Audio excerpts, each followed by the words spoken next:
Bangunan-bangunan yang tidak ada izin atau ilegal, tanpa izin, yang liar resmi dibongkar. Dekat stasiun Kota Pasuruan, Pasar Besar. Nah,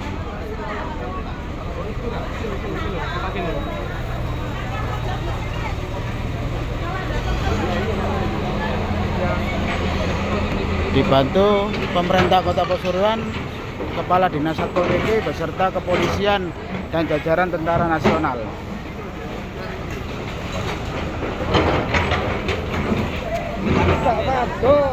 Ya, terima kasih. Masuk Radar Bromo. Masuk Radar Bromo, ini yang punya bangunan sedang dicari keterangan.